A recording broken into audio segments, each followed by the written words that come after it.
defend yourself in terms of a Fourth Amendment claim, right? That's no difference. I don't see the difference because one, the court said you couldn't. That's my whole point. Isn't the scale even by I have to do it on this side because you wouldn't allow me on the front end? No, Your Honor. The scale is not even there because although the defendant, of course, has a right to challenge the constitutionality of the search and seizure, he has that right by bringing a motion. And if the motion is so frivolous and so baseless and so full of a manufactured narrative that the district court can decide without a hearing that it should be denied, he no longer has the right to actually go to trial and relitigate his suppression motion and still accept acceptance points. Oh, you're adding another thing to this case then. You're saying because he defied a ruling that it was frivolous and still did so. If it had been in pretty good case, then it's okay to go to trial and just do that. You say it's based on the fact that it was frivolous? No, Your Honor. Based on the fact that the district court denied the hearing on the motion to suppress, and in order to deny that hearing, the court would have to find that there's no reason to hold the hearing because the allegations, for example, are frivolous or speculative or pure conjecture, and that the merits can be resolved on the documentary evidence, which is what occurred here. The district court looked at the motion, looked at the documentary evidence, and found that there was no need for a hearing. But the defendant wanted to litigate the hearing anyway. And so he went to trial, as he's conceded today in this courtroom, in order to develop the record on the suppression issue. That is the reason he went to trial, according to him this morning. And he then developed that record, but still wants his acceptance points. And as Judge Harris indicated, there is a tension between relitigating a suppression hearing that the judge already denied I have one last and question. Yes, Your Honor. Given that you said it was frivolous, if he had gone to a motion to, well, that's right, he really couldn't. I mean, he couldn't even force the court. He couldn't even test it. That's what counsel is saying. I can't even test this finding of that it's frivolous, and you haven't heard any ora tennis evidence. And remember, we always talk about you can test a lie. That's why we defer to district court judges all the time, because we weren't there, we didn't hear. So it was never tested by me saying, Judge, listen to what I'm saying. You may have a different view. No, I don't need to hear you. It's frivolous. So he had no choice but to do it, perhaps. And there's another way to do it. I used to practice criminal defense law. I'm not going to be a lawyer here, but I think there's a way to preserve it without going as far as he did, perhaps. But he has no choice. I see that I'm over time. May I briefly answer that question? Yes, sure. Thank you, Your Honor. He actually does have a choice. He could have stipulated to the elements of the crime and appealed to this court the district court's denial of his hearing on the motion to dismiss. And then we would be here on that motion. And that was his choice, but he didn't make that choice. He made a different choice. Instead of accepting responsibility and stipulating to the elements of the crime, he decided to test the limits of his suppression motion at trial. And he's entitled to make that choice, but the choice has a consequence. And the trade-off to making that choice is that the district court had discretion to then deny him his acceptance points, which is what happened here and was within the great deference afforded to the district court and should not be disturbed on appeal. I'm sorry, can I ask just one last question? So your colleague says he really couldn't do what you suggest, which would be to stipulate, have a stipulated bench trial and then appeal because the government would then argue you waived your right to a hearing when you didn't use a trial to cross-examine witnesses. Do you have a response to that? We disagree with that, Your Honor, and we agree with what Your Honor indicated would be your response if that were to occur. In fact, the Fifth Circuit in Nahara, which is a case we cite in our brief, addressed this very issue, and a defendant can go to a stipulated bench trial, stipulate to all of the elements of the offense, in order to conditionally appeal, and that the defendant will not be deemed to have waived his right to appeal the motion to suppress. That's what the Fifth Circuit said in Nahara, and that would be my understanding of how prosecutors in my district would handle that. We would not contest acceptance points under the facts and circumstances of those cases. I see I'm over time. Thank you very much. We'd ask the district court's decision to be affirmed. Thank you, Ms. Taylor. So Shifter, man, you time reserved.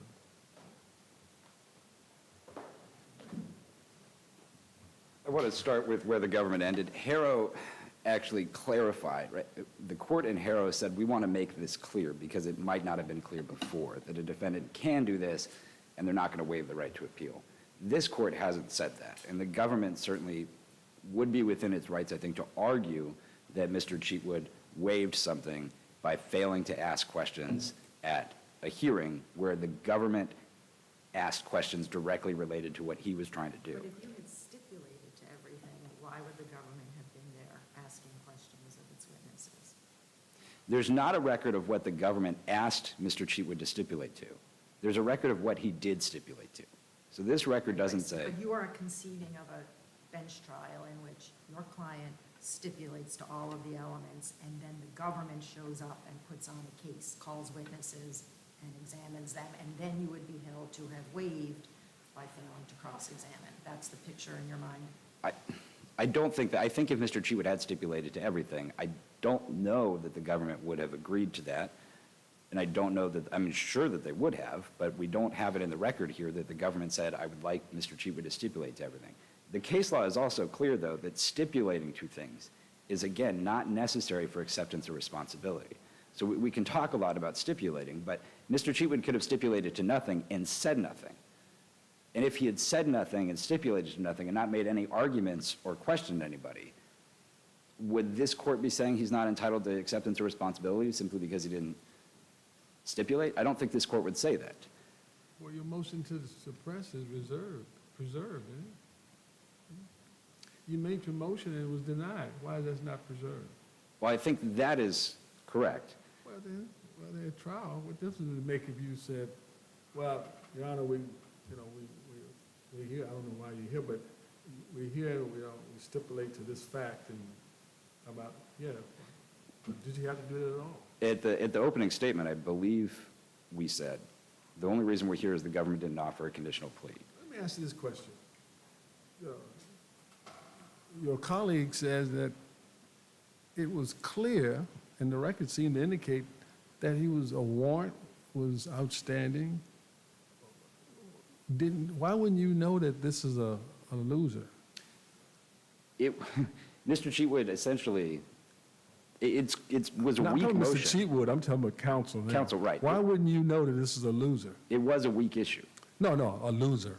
But I don't think it was frivolous. No, a loser. It is a loser. Well, then why, if you know it's a loser, why would you jeopardize 2 points? I think that ultimately, the decision, though, comes down to not me. It comes down to, I believe, my client. Yeah, but. And here, I know it's an awkward question, but that seems to me because you don't refute what she said. She says pretty much clear. No, normally it's one of those things like, well, was tired and I weave over. No, I didn't do that. That's not true. Or, they didn't see any furtive action in the car. That's what. No, the warrant is right here on record, and therefore that gives a police officer the right to say, whoop, whoop, got a warrant for you. I don't care what you're doing or not doing. Come with me. If that's the facts of the case, why would you jeopardize 2 points in accepting responsibility by going to trial, stipulating to everything to preserve what?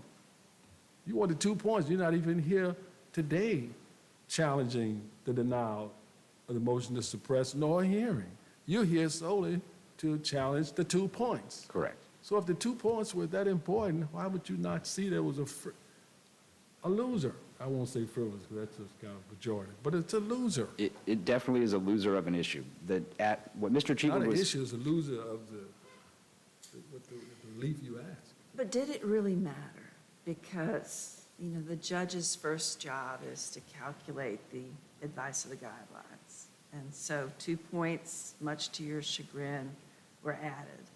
And then the next thing the judge has got to do is decide a sentence that's sufficient but not greater than necessary with regard to the statutory factors. You argued for 37 months, mitigating circumstances. Your client, very eloquent in his remarks to the court. Court didn't think the guideline advice range was appropriate.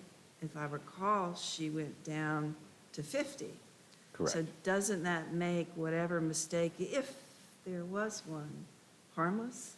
It would if the court, I believe, indicated that it would have given the same sentence otherwise. And we don't have that here. And this court has specifically said in in Wilson, which is an unreported case, but it cites to Medina and Martinez, that generally an error in the calculation of the guidelines is sufficient to at least to show that a reasonable probability that the sentence would have been different. And so here the anchoring guidelines were 2 points higher, and the court started its sentence there. And what we also don't have really, what would have happened if he had gotten credit for acceptance of responsibility, I think the court would have acknowledged and credited the fact that he early on confessed to police, the fact that he admitted to probation what he had done, and the fact that he allocated at sentencing. So all of those things happened, which is typically what happens when somebody pleads guilty. The only difference is he didn't plead guilty. And I just want to respond a little bit to Mr. Cheatwood didn't decide to go to trial to litigate the motion to suppress. He went to a bench trial where most of it was stipulated to. The government began calling witnesses and questioning witnesses about facts that were directly contested by him in his motion to suppress.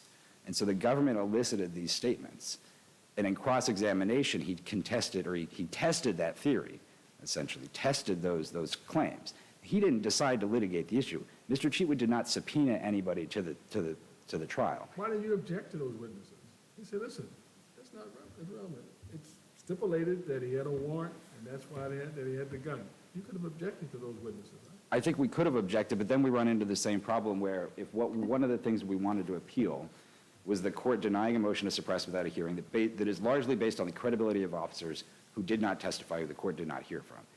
If we objected to those questions, I think then the government might also have said, okay, well, you objected to that, so why is it that you're claiming you should have been able to test it? Because you had that opportunity and you said no. Do you feel like you imposed on the district judge in your cross-examination to delve were you given the opportunity, where that motion had already been decided, but you now take this moment and seize it and seek to develop it?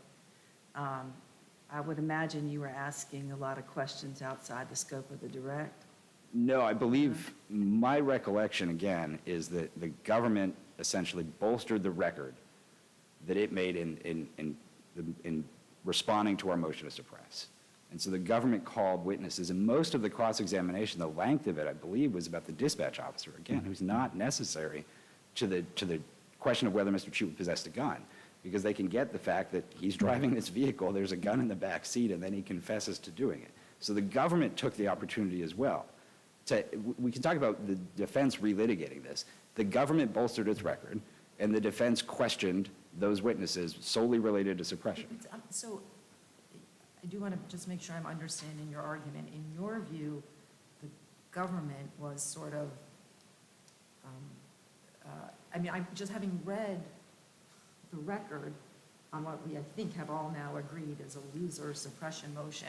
You think it's nevertheless the case that the government was like, the first thing we got to do at this trial is bolster our case on suppression.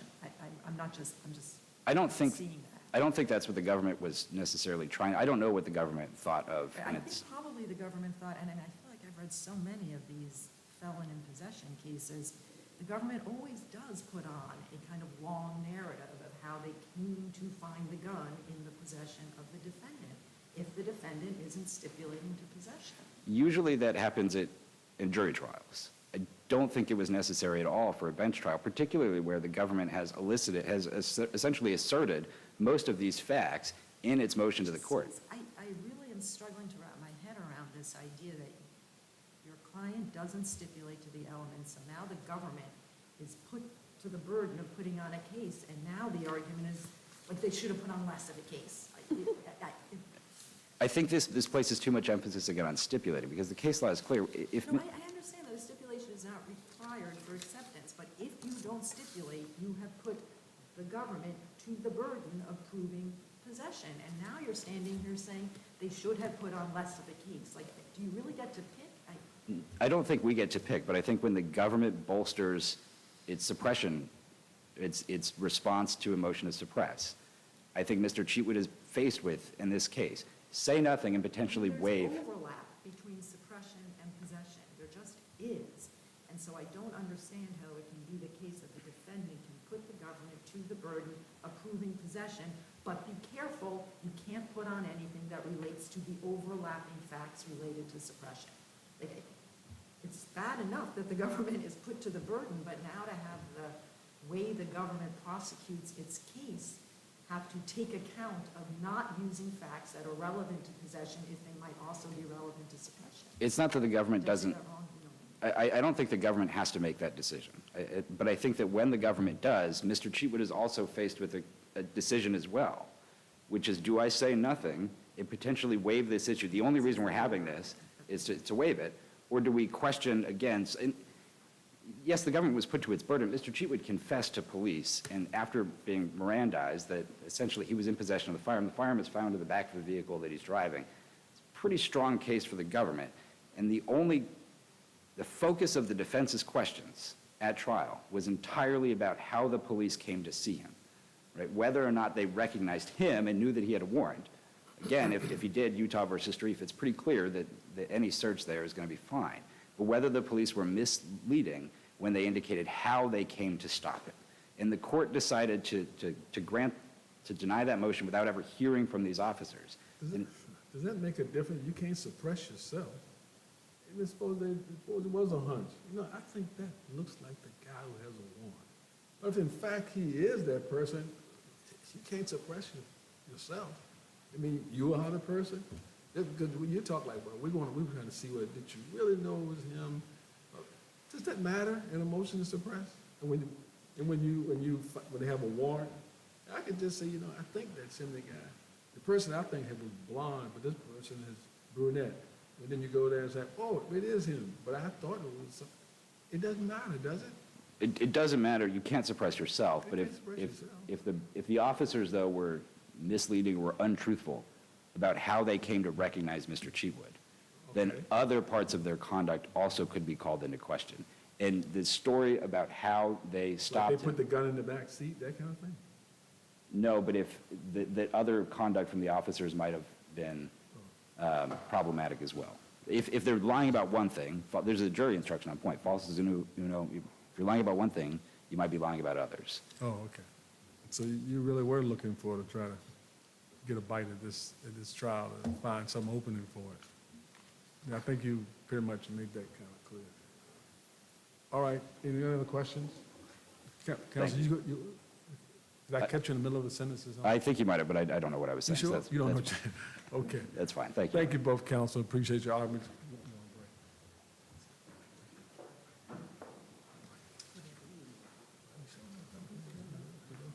I will come down, greet counsel, and proceed to our final case for the morning.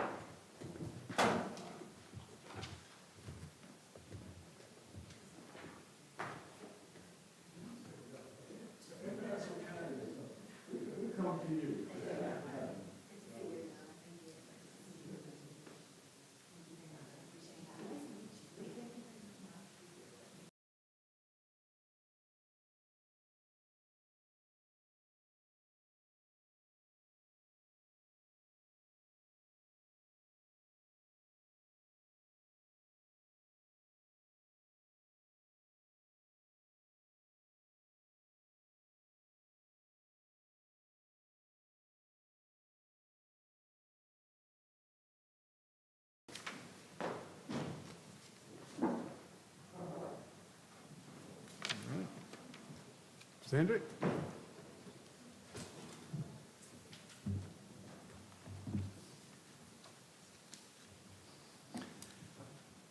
Good morning. May it please the court. My name is Andrew Hendrick. I'm the attorney for the appellant Brandon Williams. The question in this case is whether Mr. Williams has stated a claim for retaliation in violation of his First and Sixth Amendment rights when police officers responded to an accident where he was involved in with a false accident report and caused him severe emotional and other injuries.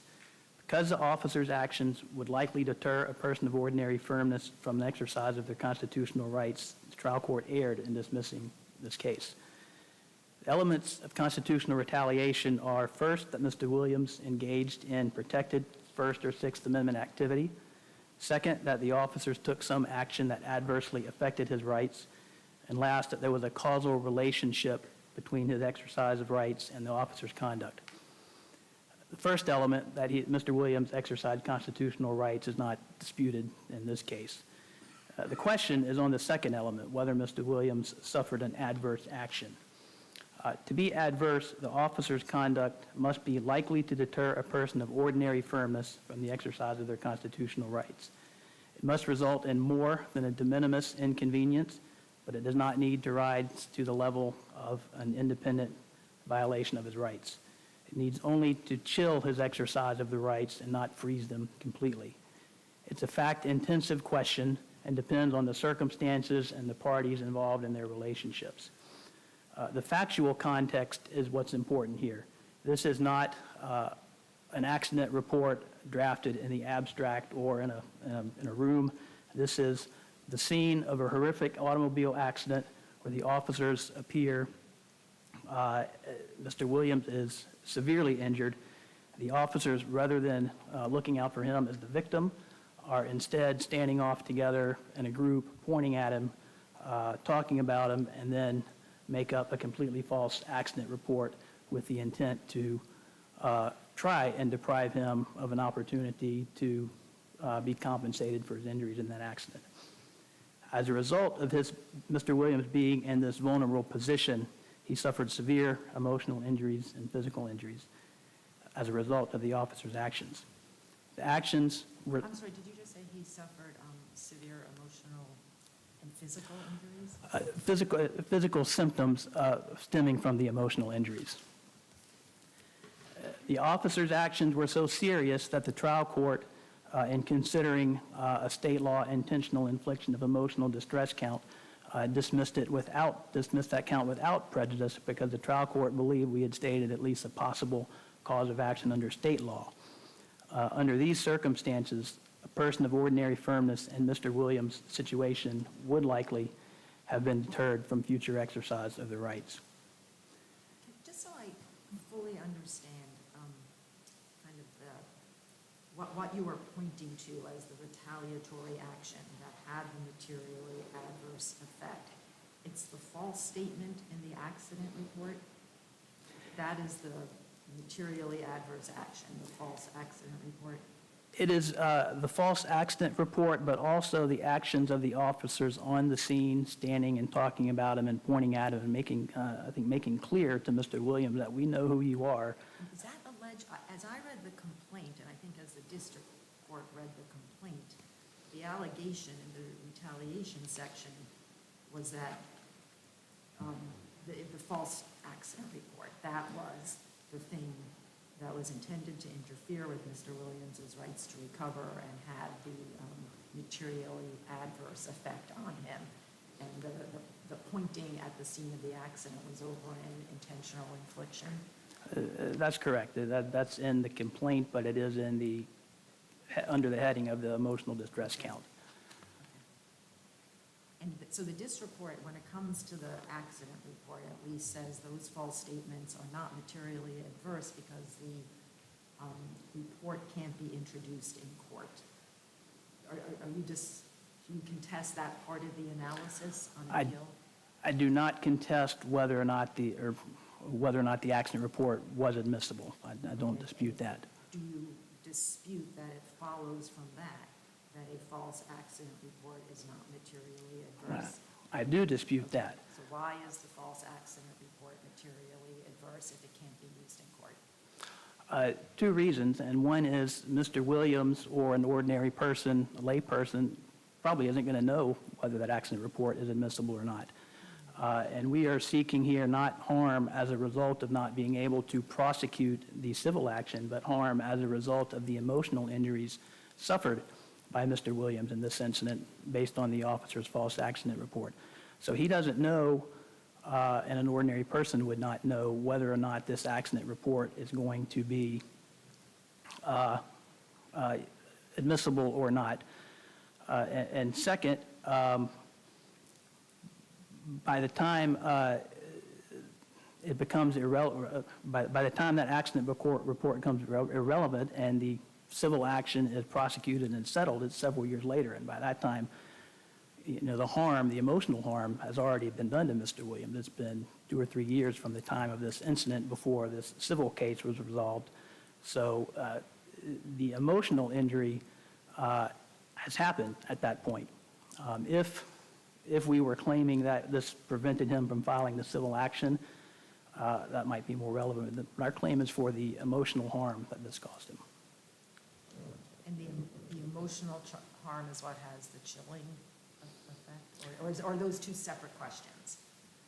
I think it is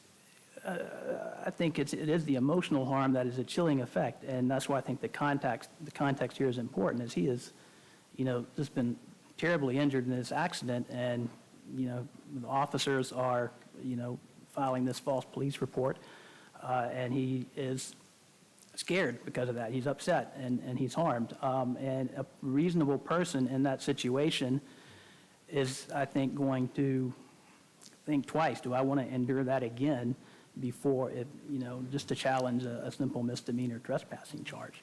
Can I have found that I think our law is not sort of entirely clear on what is required here. And one line of cases says that false statements, even false accusations by government officials by themselves are not materially adverse, even if they would likely have a chilling effect. And that's like our Suarez case and a couple of cases in that line. I hate to put you on the spot because I think we've said a lot of different things and it's not always clear what the standard is here and whether the chilling effect by itself is enough. But so your argument is basically, look, if this would cause a reasonable person to think very hard before they exercise their rights again, that's sufficient. That's right, and I think it's at least a jury question, and the courts have let this go to a jury. But don't you have more than falsity in the facts of this case? Don't you have animus? We do. I wonder why you're It's not- intentional. Why you're not arguing it? Because more than just falsity, because, officer might scribble anything wrong. They made statements about, oh yeah, that's the guy who, right? That's exactly right. This wasn't just a mistaken accident report. This was intentional because they said this is the guy in court 2 years ago who gave you a ration of shit, McClanahan, and that's why they did this. So it's the animus reflected in the false accident report that is causing this reaction from Mr. Williams and his emotional harm. Yeah, it seemed to me, in these facts here, I mean, hypothetically, I know to say, you may be afraid to even call the police because it'll come to an accident where you're hurt, and one of these facts that you would put the wrong thing down. Now, I can be afraid to call a 911 number. Almost. Yeah. I think that's exactly right. I think this puts Mr. Williams in fear of any interaction with the police going forward, particularly these particular officers. And these weren't even officers directly he was involved with, were they? One of them was. One of them Officer was, but- McClanahan was One the of them, officer he challenged at the trial of the misdemeanor charge, Right. and Officer McClanahan was one of the officers who responded to this accident. There was two other officers, I believe, we've got in the case. There's a third one who has been dismissed from the state law case and would likely be dismissed from this case also if it's remanded. And this was a motion to dismiss, right? This was on a motion to dismiss. Right, wasn't summary judgment, so. It was no summary judgment. There was not even a hearing on the motion to dismiss. So it's all on the pleadings. Did you ask for a hearing? We did, I believe. None was given? There was no oral argument or hearing. I believe we asked for one. It's just routine that I can't specifically do, but I always ask for one, so I'm sure I did, but I can't recall at the Was it moment. disputed that these comments were made by the police officers? You didn't get that far, did you, I guess? We never got that far. We do have it on body cam tapes. We've got it on tape, video. that's right, yeah. I'd like to speak briefly on the element of causation between the Protected Act and the officer's conduct. Of course, the two elements that support our causation argument are first the statement on the scene by the officers that that's the guy who you were just up against, McClanahan.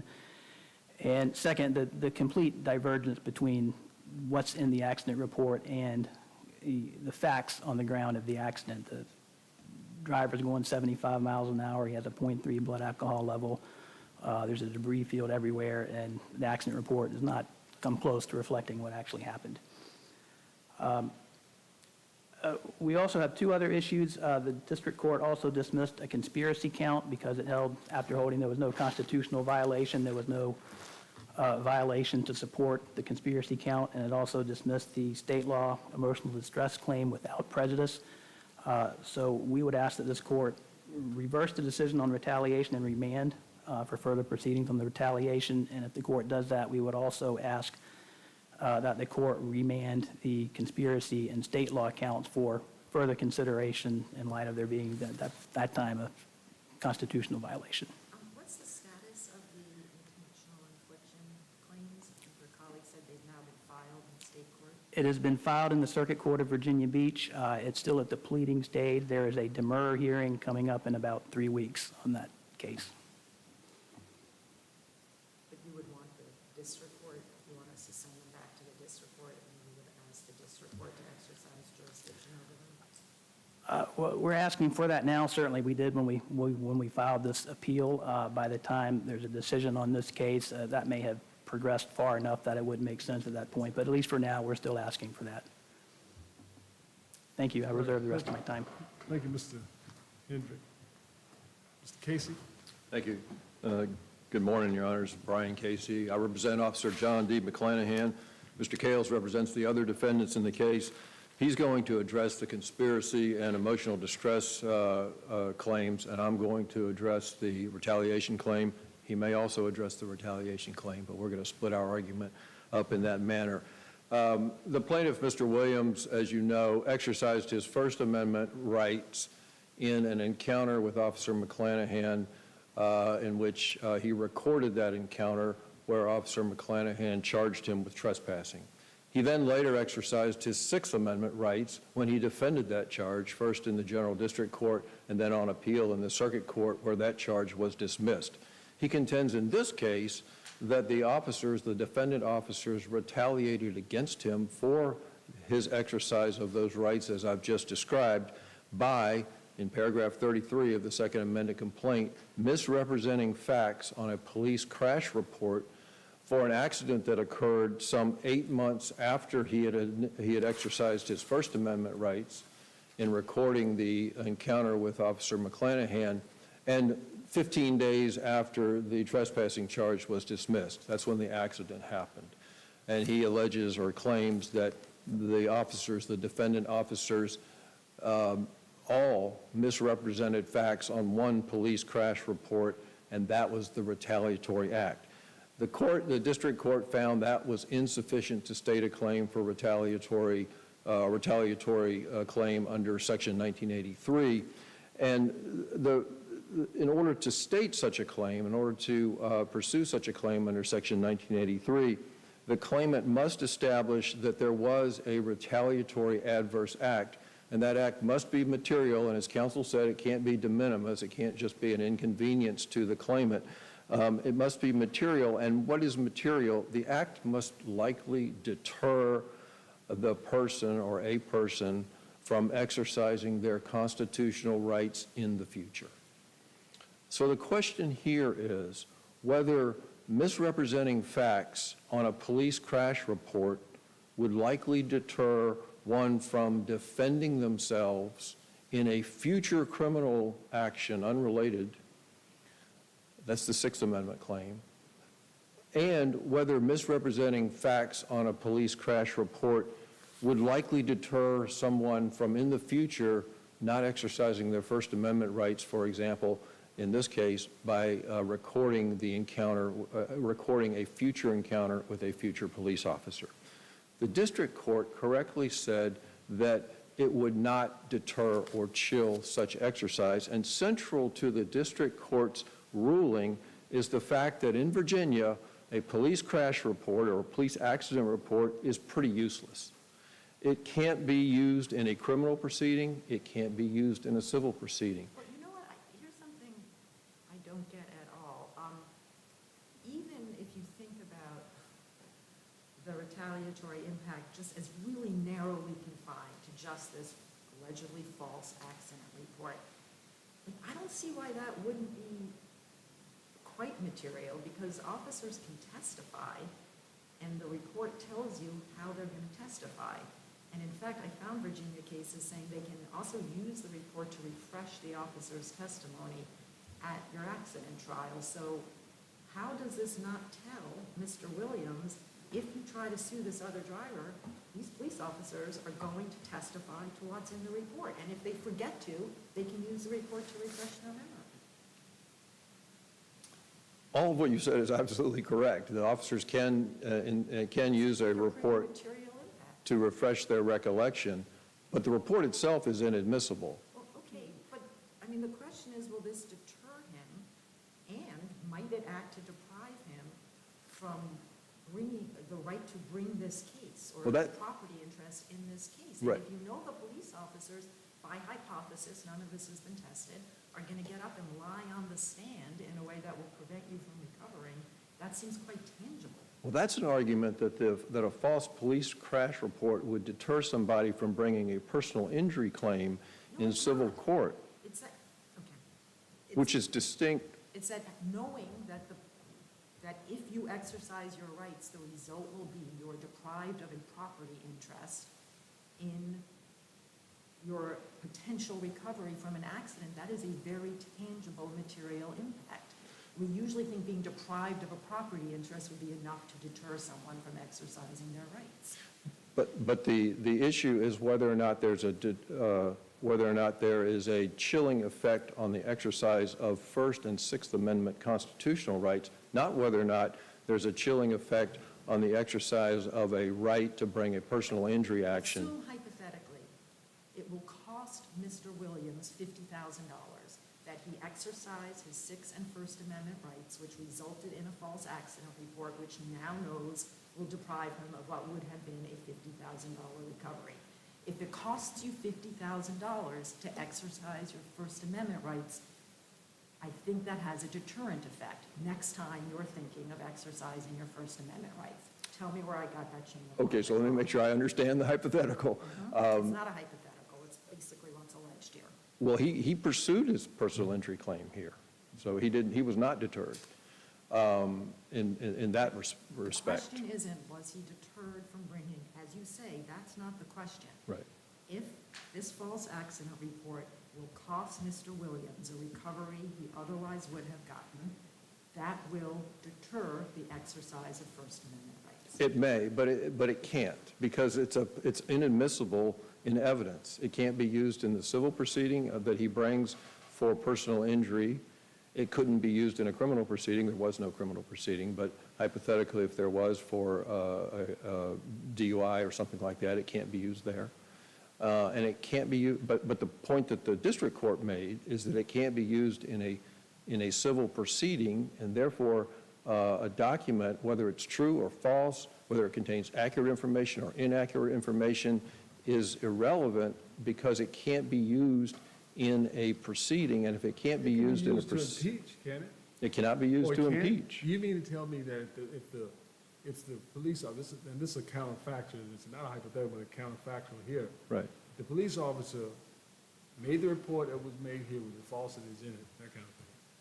If he went to trial and said, it didn't happen that way, it happened this way, that the defendant really did, was driving fast and all those kind of things like that, you mean to tell me they couldn't bring that up and say, wait a minute, impeach him, say, here is the accident report that was written that day, and impeach that recanting, if you will, testimony at trial? In other words, It could be. In other words, if the police officer testified inconsistently with Absolutely. what- Then if he changed and told the truth and said, no, it wasn't like that, the defense is going to say, wait a minute, excuse me, is this not the report you filled out that day? Didn't say anything about I was speeding, it was alcohol. Sure, it does. It can come in as impeachment. Right. If the police officer who prepared the report testifies the facts contrary to what he wrote on the That's report. right. Yeah. So it can be used. But the report by statute itself, by statute, the report is for the use of the Department of Right, Motor you can't use Vehicles. it offensively, like as an offense, as assault. Correct. That kind of thing, but you can't say, well, I know you're liable civilly because the police officer's report supports that. That's where you can't use it, but it can be used for impeachment.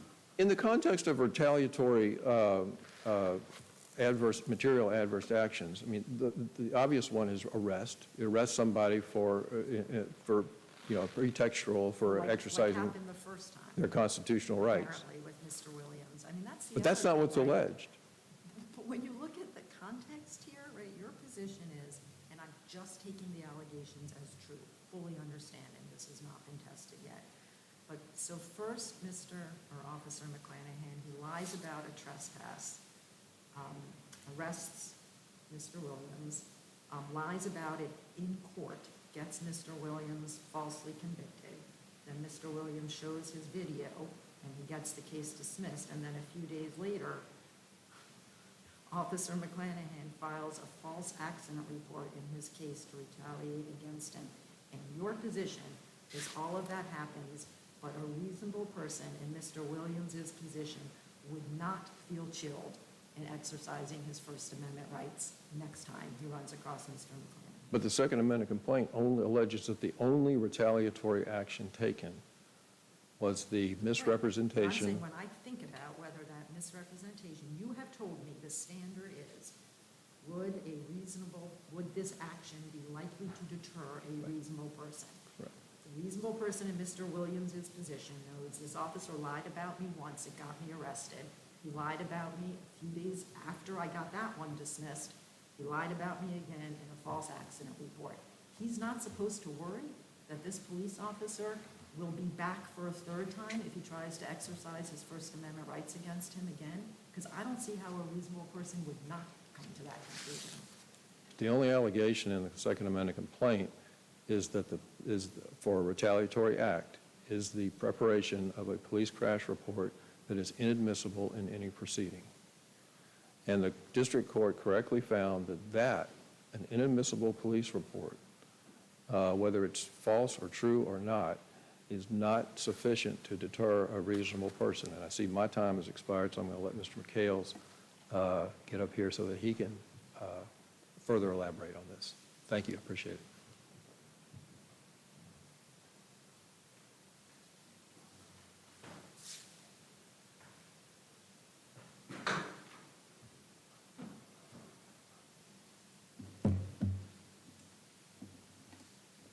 Good afternoon. My name is Jim Kales. I'm here on behalf of the other defendants other than Mr. McClanahan. I joined Mr. Hedrick in explaining that and to point to the court, I don't think my clock's ticking. I want to get all the fair. I don't want to get more time than anybody else should. So Sergeant Mitchell will be likely dismissed. She has been dismissed in the state court proceedings that are pending in the circuit court for the City of Virginia Beach, Court of Plenary Jurisdiction of the Commonwealth. And one thing I will add in response to Judge Harris's questions to opposing counsel, there is a little bit of a slight nuance in terms of the procedural history where we are in that case. There is, in about 3 weeks' time, a demurrer hearing, which is a state practice of a motion to dismiss. However, that will be the second demurrer hearing in June, late June of this year. The Circuit Court for the City of Virginia Beach conducted a hearing on the initial complaint that was filed there on the intentional infliction of emotional distress and the demurrer filed by the defendants and sustained the demurrer. The court granted leave to amend. So we are in a position in the state court with respect to the supplemental jurisdiction issue of a court of the Commonwealth already having made a substantive ruling, and we are well along the path of that claim proceeding in the circuit court for the City of Virginia Beach. I believe And your point is what as to our authority here in the federal court? that the district court's decision to decline supplemental jurisdiction in the state law count of intentional infliction of emotional distress was correct, and that the plaintiff appellant here, by agreeing to proceed forward in the circuit court case without seeking a stay pending this appeal or anything of that nature, has essentially waived the argument that they are entitled to this matter being remanded back with an intentional infliction of emotional distress claim affixed to it. It would create a quagmire between issues of comedy and federalism to allow alternate determinations, particularly once the substantive ruling has already been made. It is not a final ruling. I'm not representing that to this court in any way, but it is still nonetheless a ruling that the pleading from which the district court here declined to exercise supplemental jurisdiction is based. So I would submit to the court that the dismissal of the supplemental jurisdiction count was without prejudice by the district court. The plaintiff has proceeded properly and promptly to file, I think it was a day or two after the district court decision, they filed in the circuit court of the city of Virginia Beach in order to have the intentional infliction case preserved. I would also submit that the request specifically with respect to both the both the conspiracy and the intentional infliction count is somewhat strange. They are asking for the court to send it back for reconsideration. The relief requested in both the opening appellant's brief and their reply brief with respect to the conspiracy count and with respect to the intentional infliction of emotional distress count is not to seek reversal, it's simply to direct the court to reconsider them. I would submit that the court had considered them. There's no basis for. But that's what we always do. I thought that was exactly right. The district court relied to dismiss the conspiracy claim on the fact that the court had found there was no retaliation claim. And so in the absence of a constitutional violation, there can't be a conspiracy to deprive someone of constitutional rights. But if we disagree on the retaliation point, then we would send back the conspiracy question so that the district court can consider it, now understanding that there was a constitutional violation. What's wrong with that? With respect to the conspiracy, I understand Your Honor's point, and I don't disagree. With respect to intentional infliction of emotional distress, nothing in the elements of the intentional infliction of emotional distress. The court said, because there is no federal claim properly before me, I'm not going to exercise supplemental jurisdiction over state law claims. If there is a constitutional claim properly in front of the district court, assuming hypothetically we disagree on retaliation, normally, and I take your point about the existence of the state proceedings, but normally we would also just say, now you should reconsider whether you want to exercise supplemental jurisdiction, knowing that you do have a constitutional claim that will go forward. Under ordinary circumstances, I would agree with Your Honor's representation and the procedure forward. In this case, it is different for the reasons I've already explained. Turning to the conspiracy count, it's meaningful to point out that counts 1, count 3, and count 4 of the second amended complaint have all essentially been abandoned on appeal. There's not really any due process issue before the court, nor is there an equal protection issue before the court. It does not appear that that is the basis upon which they are claiming their conspiracy. So unless the court wishes me to entertain those issues, I'm not going to address them here because I do not believe there is an adequate basis set forth in the briefing to explain that they are seeking relief because of a conspiracy to violate equal protection or a conspiracy to violate due process.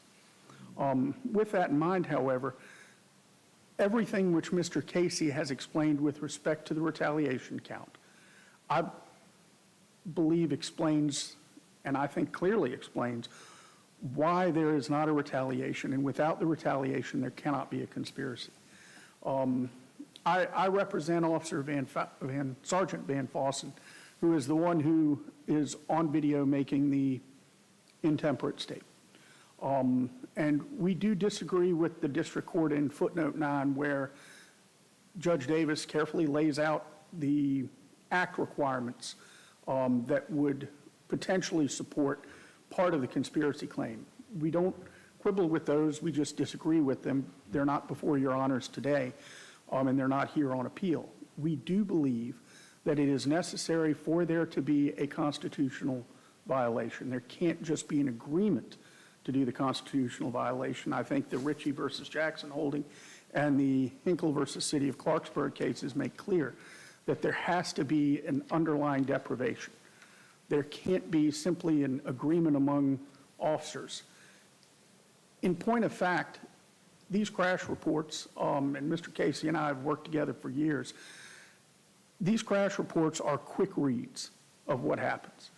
And they are filed promptly after the accident. They're filed without a huge amount of investigation unless there are circumstances from a particular accident that would require them, say a death investigation or something along those lines. Those tend to get filed later. Because these crash reports are not evidence, the Supreme Court of Virginia has not allowed them to be admitted for any reason. While they may be a record upon which a police officer may be cross-examined at trial if he or she testifies inconsistently with that statement, it is nevertheless not admitted itself into evidence. And even a reference to it as being a crash report is problematic under Virginia jurisprudence, because the statute plainly, as interpreted by the Supreme Court of Virginia in the Accuar case, makes clear that they do not come into evidence. And in practice, even a reference to a crash report is a very good way to have a circuit court judge in the Commonwealth of Virginia very irritated with you, and potentially even give an admonition and a curative instruction to the jury that they are not to regard.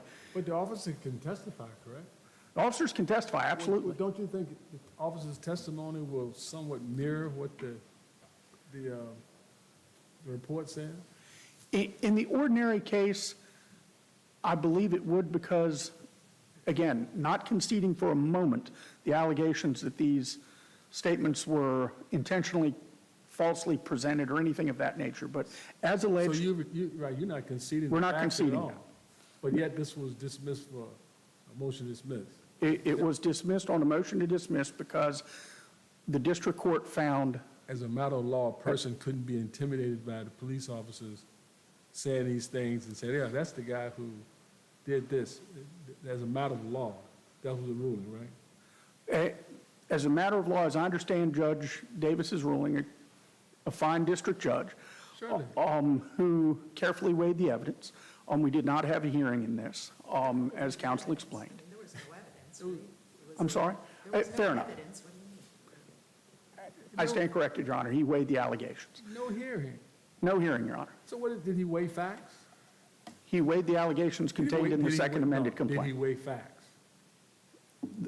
He did not find facts, but he What did he weigh? weighed the allegations contained in the second amended complaint against the applicable law. So, based solely on the pleading, Yes, Your Honor. as a matter of law, so no factual questions. What about the fact, you stipulated that this was based on animus? No, Your Honor. Well then, how do you resolve that without a hearing? That's a summary judgment issue, Your Honor. And I'm out of time. I know we didn't get that far because the motion dismissed, wasn't it? It was a motion to dismiss. However, Your Honor, if the allegations contained in the second amended complaint in and of themselves are insufficient to create an issue of constitutional moment, then the district judge is obligated and should dismiss the case. That's what we believe Judge Davis did in this case. But didn't they plead, the plea was that they pled that it was animus, it was deliberately done because what the prior encounter was with the police officer? That was pleaded, Your Honor. However, the necessary element to the retaliation count is not necessarily that there is animus. There has to be the effect of chilling a reasonably minded person.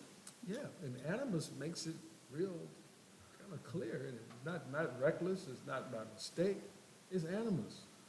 It is, there was an allegation of animus, Your Honor. The district judge weighed that allegation in light of the applicable law, and we submit correctly found that there was no constitutional violation because under the circumstances of this case, particularly as it related to the sole allegation supporting the retaliation being the creation of an allegedly false police crash report that could not be used in any court of the Commonwealth for any material purpose that would cause that document to be admitted into evidence. So I sort of expected this case to be about something else, but as I understand it, your position is, the standard is, would this action, the allegedly false accident report and the circumstances under which it was created, would that likely deter a reasonable person from exercising his rights? That's the question.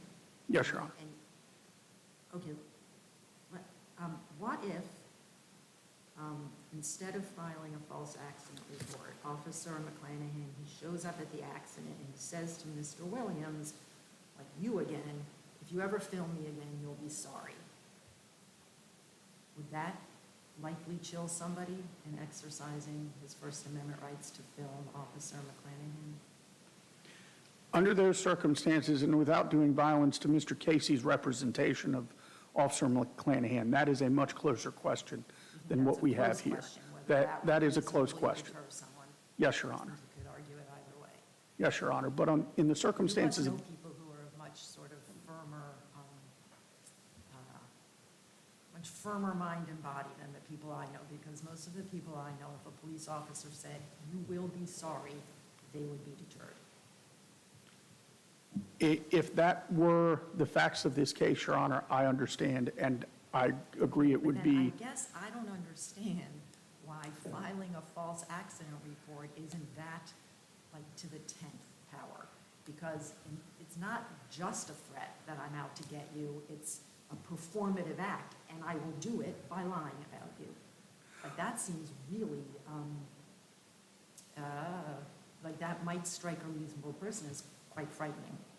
I understand, Your Honor, but if I may counter-hypothesize, for lack of a better word, if this were a circumstance where an officer were to have, for some reason, charged the plaintiff in this action, Mr. Williams, with a traffic infraction, with, something that were found in the wreckage of the vehicle, something that would, in that context, be a false accusation, that is a much different animal.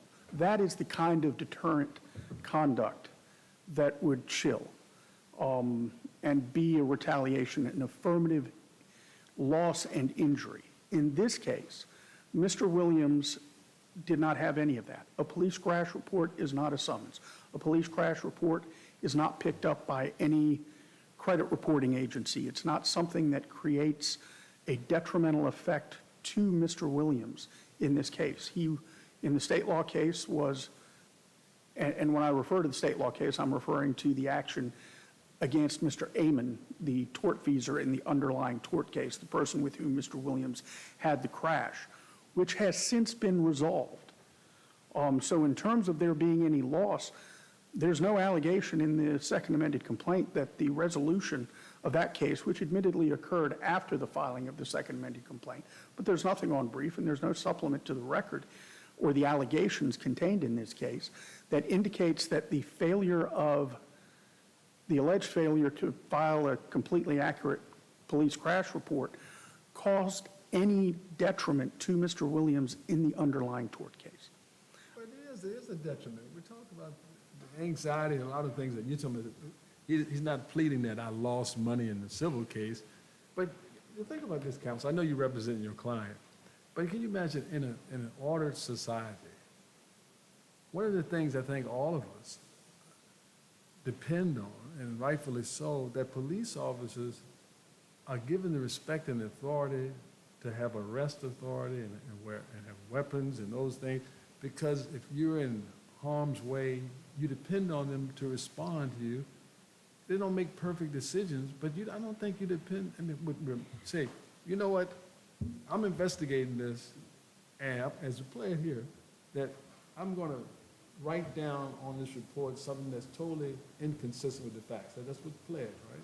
That is what's pled, yes, Your That Honor. would be a chilling effect to, and I'm a lawyer and a judge. But if I thought of the police officer around and said, like, whenever I see you, and this is not the first encounter, that would be quite disturbing. I don't know what universe you're in, but the universe I'm in, that's dangerous. That's the thing that, unfortunately, not to this case, can lead to people dying with encounters with police officers. And those are people that are strangers. Not to mention somebody who's already targeted and say, oh, that's the person who gave you shit. This is what he said, right? It is, in essence, Your Honor, Yeah, I yes. don't know why the counsel was so, sippy with that. Yeah, he said, that's the one, isn't it? And then all this proceeds. That is disturbing. I find it to be quite disturbing in an ordered society and democracy, in a country of a constitution, We depend on police officers. They're not perfect, but we don't depend on them to say, I'm going to change the scenario because I still remember you. And they remember you. You don't find that disturbing? With respect to, Can you answer that part? You don't find that disturbing? in the context of this case, I do not find it disturbing, and fair enough. let me explain why. If I may, again, I'm far over my time. Because I'd like to hear why you don't find it disturbing. I don't find it disturbing because this is a circumstance where there is a standoff between Mr. Williams and the officers who were discussing his prior interaction with Officer McClanahan. I may be wrong about this, and the second amended complaint isn't very clear, but in the context of this, I believe Sergeant Van Fossen was talking to other officers nearby, essentially saying, you know, that's the guy that gave McClanahan a ration of shit, okay? That is not a great thing to say, but it's not something that, from a distance where Mr. Williams is far away, isn't privy to the conversation. It's not a proximal issue where Sergeant Van Fossen was standing directly over Mr. Williams with the other officers saying, that's the guy. That's a different issue. But in the context of this case, Your Honor, I don't find that disturbing because police officers, while they are not perfect, they are also human. And there has to be a little bit of grace for them to be able to communicate with each other in phrases and language that isn't maybe what you would say in this courtroom other than discussing particular language. But they went beyond the verbal, did they? They alleged the report. They allege the Forget report. about whether it's admissible or not, the report. The report, yes, Your Honor. That's But following through with the verbal colloquy. I believe there were different authors, but Yeah. Van Fossen, I don't believe, made the report. I believe that was our Officer Stone. But The allegation, right, is that they sort of did it together. that is absolutely the allegation. That's, yeah. So, I mean, I take your point about, like, people say things, and people say things, and we should have a little bit of grace, but that's not what, that's not the allegation. There's no indication this case would be filed because of what was said at the accident site. It's the false report. Yes, Your Honor. The false report, again, which, Should we have grace for that, too? I mean, again, allegedly false police reports? I don't think that is something where we should say, oh, you know, it happens. well, it takes us back to an issue that was addressed in the district court and argued on brief by Mr. Casey on behalf of Mr. McClanahan, and something that actually came up in the state court proceedings, but the Briscoe versus LeHue holding, which imposes absolute immunity for officer testimony under oath. Statements by police that are not accurate should not be made. But do they raise an issue of constitutional moment? And in a context No, where, not when the issue is inaccuracy. I'm sorry, Your Honor? Not when the question is inaccuracy, they don't. And they shouldn't. They're inaccurate. That's not what they pled. This case is not pleading inaccuracy. It is not pleading it. No, it's not a case about it. As alleged in the pleading, this is not a case of inaccuracy. Oh, he misjudged. She said it should have been 200 feet, but they put 250 feet. Or they said it went to the left, no, they went to the right. This is not a case, it's pled inaccuracy. This is a case of animus and retaliation. That's what's pled. And it was not without even a hearing. It was dismissed. Not in summary judgment, but dismissed without even a hearing. Yes, Your Honor. Yeah. With respect to inaccuracies, there's inaccuracies of an innocent nature where, as Your Honor is giving examples, where innocent distance mistakes are made. The distance I have between myself and Judge Flanagan, for instance, I may say is 20 feet. I don't know. Every client I've ever represented who I've ever asked to give So a you distance. agree that this is not that case? This is not that case, but there is a second type of inaccuracy, and Okay. that's the one in this case. And what's that second one? An intentional inaccuracy.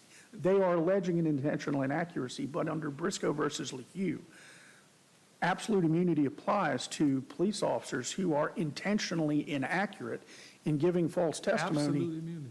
Absolute immunity, Your That's Honor. pretty good. That means qualified immunity, not absolute.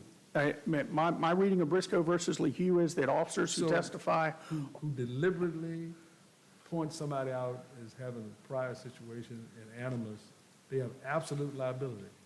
immunity. I mean immunity. Yeah, that is my understanding What's of the the name of that holding. case? Briscoe versus LeHue, L-A-H-U.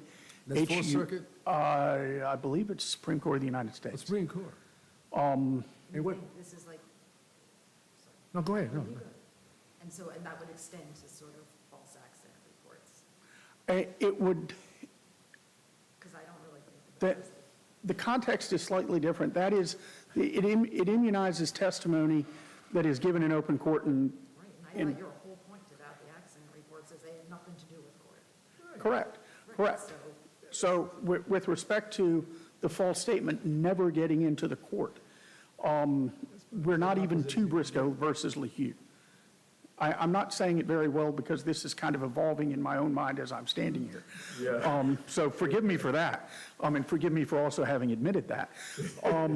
But with respect to if a purposeful and intentional act can be rendered immune, that is, a police officer who lies in an inculpatory way.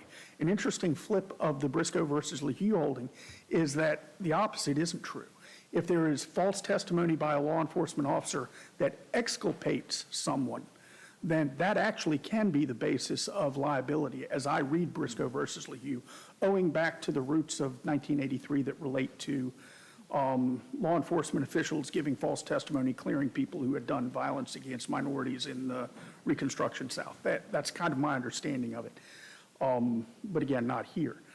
If an intentional inculpatory statement that comes into court and is weighed by a jury in a criminal proceeding can be immunized, and it does not raise an issue of moment with respect to the rights of a criminal defendant, then I submit that a filing of a crash report that will never be admitted into evidence in the ordinary course of legal proceedings in the Commonwealth of Virginia does not rise any higher than the intentional act of someone testifying in court. it doesn't really matter, because I guess it just probably doesn't matter. It seems a little bit apples and orangey to me. I think we have a lot of rules around testimony in court being immune, court actions being immune, judges, prosecutors, grand jury witnesses, and I'm not sure that extends beyond that particular context, but I suppose if we hypothetically were to send this case back to the district court, you could raise your immunity arguments or immunity adjacent arguments there. And I understand Your Honor's observation with respect to apples and oranges. I would maybe say apples and pears, but thank you. On behalf of the defendants, I would ask that the matter be affirmed. Thank you. I'm far past my time, and I appreciate the court's grace. Thank you, Mr. Kales. Mr. Hendrick, you have a few moments reserved.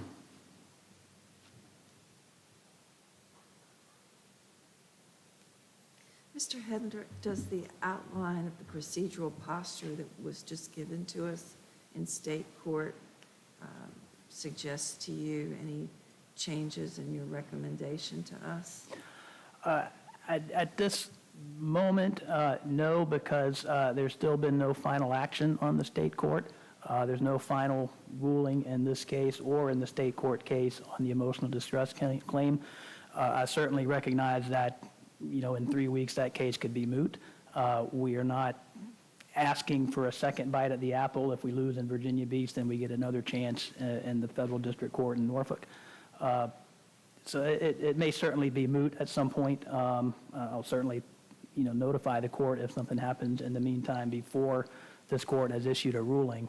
But, I have no idea what will happen in 3 weeks in Virginia Beach. It could be delayed, continued, and never get past the pleading stage, and in which case we might ask that the federal court take it at that point if this case is remanded. But I certainly recognize that that could change based on what happens in that case in the near future. That's the state claim. That's the state law emotional distress claim. Right, exactly, not the federal. Correct. Right, you hear. On the conspiracy claim, I can agree with Mr. Kales that if there's no constitutional violation. We don't have a conspiracy claim. Our case is that we do have a constitutional violation for retaliation. And if we do, then the district court ought to reconsider the conspiracy claim. On the retaliation claim, Mr. Kales made a lot of arguments. A lot of them come down to, I think, we don't think the police officers, acted that way on purpose, or maybe they were just talking. And I think that's certainly a defense they could raise, but it ought to be on the facts and it ought to be at trial. And that's what we're asking for here, is for a remand of this case to let us put on the evidence and let a jury decide whether this would chill an ordinary person in the exercise of their rights. All right. Thank you. Mr. Hendry. Thank you, Mr. Casey, Mr. Kales. We'll ask the court to adjourn the court until tomorrow morning at 9:30. We'll come down and greet counsel.